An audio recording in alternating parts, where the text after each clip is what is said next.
রহমানির আসসালামু আলাইকুম। হাই এভরিওয়ান, আমি আজকে রান্না করব গরুর মাংস। আজকে মাংসটা মাখিয়ে রান্না করব হাতে। কিনে দিয়েছি প্রথমে আমি পেঁয়াজ, কাঁচামরিচ, তারপরে দিয়েছি একটা টমেটো, তারপর দিয়েছি আদা বাটা, রসুন বাটা, জিরে বাটা, আস্ত গরম মশলা, তেজপাতা, হলুদের গুঁড়ো, মরিচের গুঁড়ো, ধনিয়ার গুঁড়ো, সাদা তেল। আমি এখন ভালো করে মাখিয়ে নেব, স্বাদ মতো লবণ। দেখুন আমি আজকে মাখিয়ে রান্না করবো। আমার বয়সটা নষ্ট হয়ে গেছে, ঠান্ডা লাগছে। মাংস যেভাবে রান্না করে হাতের মাখানোর মতো স্বাদ কোথাও নেই। মাংস যত মাখাবেন। আস্ত রসুন দিয়েছি আমি, এই দেখুন।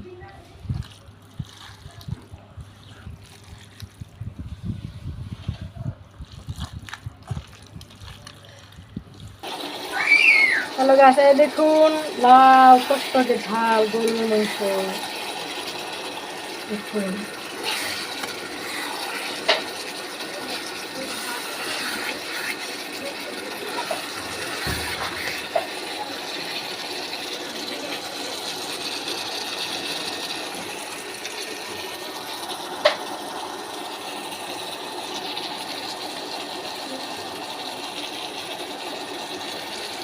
লাল টকটকে গরুর মাংস।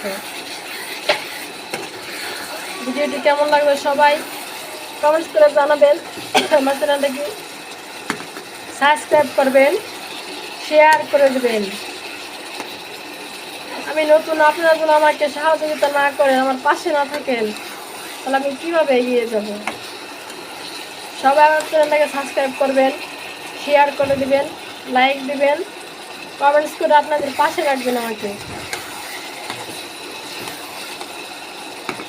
আমার তরকারি হয়ে গেছে, ঝাল ঝাল গরুর মাংস।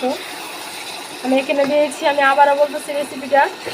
প্রথমে দিয়েছি পেঁয়াজ, কাঁচামরিচ, তারপরে দিয়েছি আদা বাটা, রসুন বাটা, জিরে বাটা, গোটা গরম মশলা, আস্ত 3-4টা রসুন, তারপর হলুদের গুঁড়ো, মরিচের গুঁড়ো, ধনিয়ার গুঁড়ো, তারপর দিয়েছি তেল, স্বাদ মতো লবণ। ভালো করে মাখিয়ে আমি মাংসটা হাতে মাখিয়ে রান্না করেছি। আমি বরাবরই মাংস হাতেই রান্না করি, মাখাই। হাতে মাখানো মাংসটা অনেক টেস্ট। ভিডিওটি কেমন হলো সবাই জানাবেন।